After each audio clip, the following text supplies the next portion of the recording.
to overtime. Dwayne Wade right at the body of Anderson Varejao. Welcome to your Kodak moment, Anderson Varejao. Doncic pulls up, three-pointer. Bang! Bang! It's good! Doncic wins the game at the buzzer! And let's talk about the Giants then quickly, who beat the Seahawks with Colt McCoy as their starting quarterback.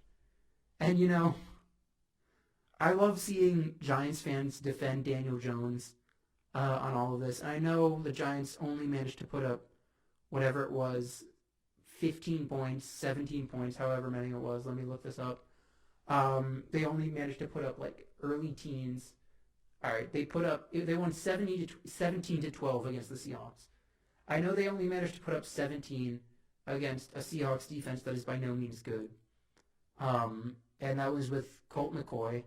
But let's just look back very quickly. Giants, Bengals. All right, the Bengals defense is kind of trash. They only put up 19. Oh, well, Giants, Eagles, 27-17.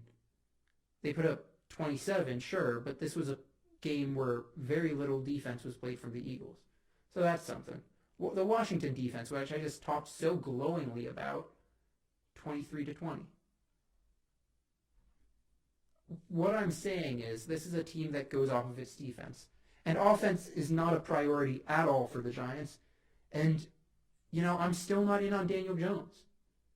My Twitter was blowing up this morning because someone said something along the lines of, Daniel Jones does not have elite legs or elite accuracy. And I said, well, here's how you got to look at it. Daniel Jones does not have elite agility. He has great straight line speed for a quarterback. What you get him in open space, he can run like any of the best quarterbacks in the league. You ask him to evade pressures and get a first down by running like around people, he can't do it. He can't. Now, I am not in on Daniel Jones, so I have been tainted by that, I say. But I would say he has elite legs. Now, elite passing accuracy within 10 yards, sure. And the issue with any of the deep ball accuracy stats you see about Daniel Jones is he throws 1 or 2 deep balls a game. They've just written it out of the game script. So, you know, quantity of attempts is just as important as quality of finishes on those attempts. It's just as important, if not more. Now, Mahomes is an incredibly accurate deep ball thrower, and he throws like 8 a game. That's the difference.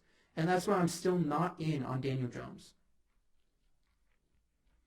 And who knows how much this injury changes things. But I still want to see Dave Gettleman gone. I still want him gone. And that's as much as I can talk about the Giants today, because whenever I talk about the Giants, I end up ranting for a while. But what I can tell you with certainty is that Patrick Graham, if there was a Defensive Coordinator of the Year award, it would be him.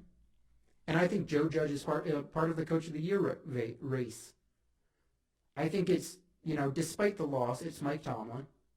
It's Kevin Stefanski of the 9-3 Cleveland Browns. Who expected the Browns to go 9-3? Come on now. And then it's Joe Judge of the New York Giants. That's how I think it is. Now, it is hugely impressive that you have 2 first-year coaches there. And I want to mention an honorable mention for Brian Flores. Those teams play so hard for him, and he does not have elite-level talent there, and they're still doing very well. I mean, maybe you could say it's Sean McDermott for the Bills.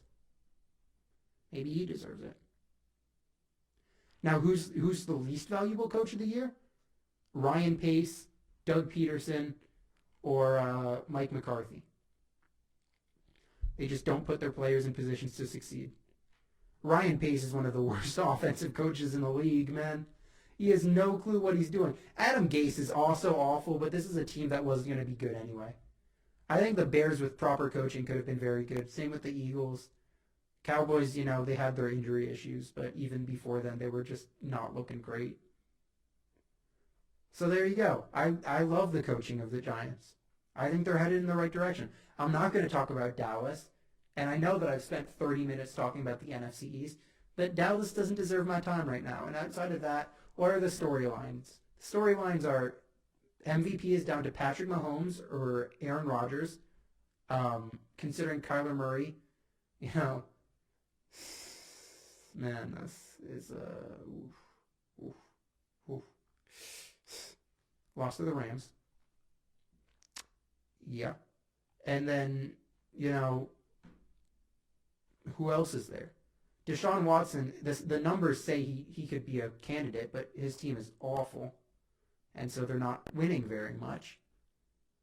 And then, you know, Dalvin Cook, Derrick Henry, you could have a talk about it, but running backs just aren't going to win MVP unless it's an Adrian Peterson-like season.